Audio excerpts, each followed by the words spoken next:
Hi, everybody. And, Yes, I'm Azby Brown, and yes, I'm the lead researcher for Safecast. But in fact, I arrived in Japan about the same time as Mark and Astrid did back in the 1980s to study architecture. And I'm really happy to be here at PechaKucha and sharing everything and hearing these interesting talks. Yeah. So after the Fukushima disaster, there was a lot of problems with information.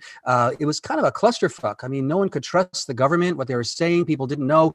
They wanted answers. Should they stay? Should they evacuate? What's going on?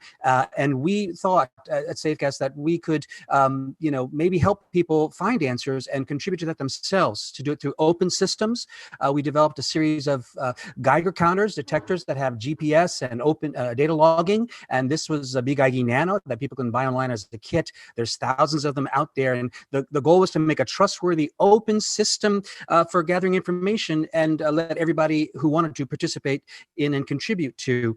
We made an open database, an online mapping system, which are constantly being developed now. Our map, of course, it started with Japan and Fukushima, but pretty soon we had data from other countries, and now it's over 100 countries around the world, 150 million data points in the database. And again, it's open, so it's really the largest open database of its kind. The radiation project matured, and we started to look at other things we could do, and air quality monitoring was one of them. And we've been working on air quality for several years now, and this is our latest and most sophisticated air quality monitor. It's totally self-contained, solar powered. It has a wonderful cellular modem called NoteCard, designed by Ray Ozzie. The whole thing is done by Ray Ozzie. It's a beautiful piece of equipment.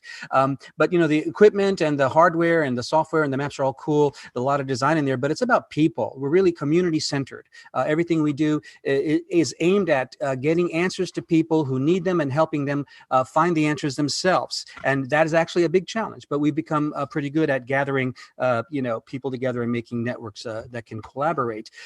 We participate in a lot of workshops and conferences with emergency responders and crisis communicators around the world. And one thing we've noticed over time is that a lot of people in other countries say, oh, that stuff that happened in Fukushima, that was just because it's Japan. It'll never happen here. But we warned them.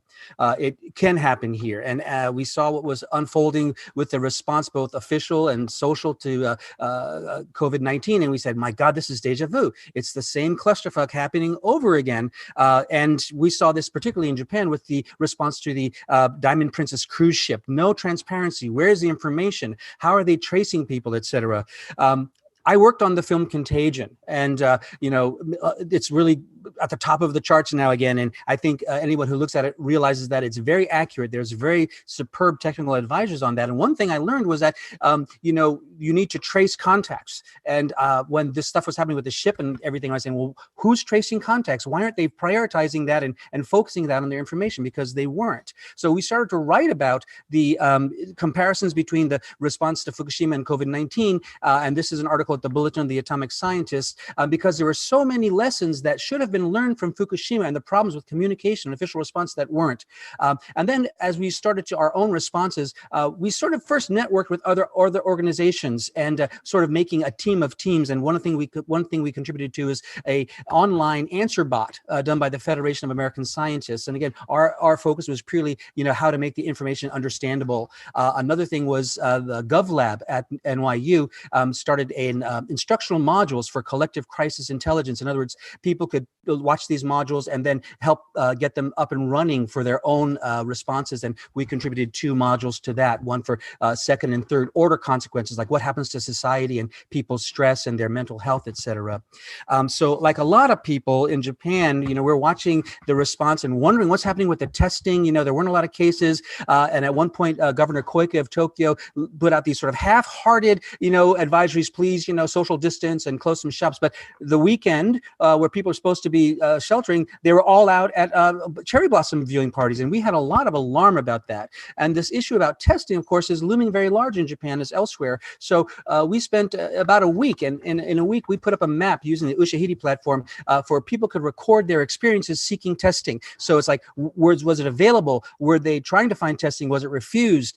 Did they get tested? And actually, when you read the comments, it's this long narrative of frustration and concern. We consider this an unmap. There's there's lots of maps of what is happening with testing, but not much information about who is not being tested that should be. So this is crucial information that's not being recorded, and this is something we've focused on, and we're watching as this map matures. So the thing that we learned after Fukushima is during a crisis, people are looking for answers, but instead they often just find a lack of clarity. It was true in 2011. We're seeing this again now. And for us, for Safecast, finding and summarizing important technical information is a lot of what we do. And there was a big learning curve after Fukushima. There's a learning curve now, but now we are trying to help people understand the situation as well. So for instance, in Japan, this issue of testing, et cetera, you go to the government website and you get this graph like this. It is really ridiculously difficult to understand. It's contradicted by other sources. They're not machine readable. And this is only one example. And we call this ADAP, ADAP, as difficult as possible. It's not the way it should be done. So of course, I dove into this stuff as a researcher. That's what I do at Safecast, and tried to summarize the policies, tried to summarize the findings, et cetera, because, if it's hard for us to find after 9 years of diving into Fukushima information, it's hard for everybody. And so we're doing this consistent reports online, et cetera.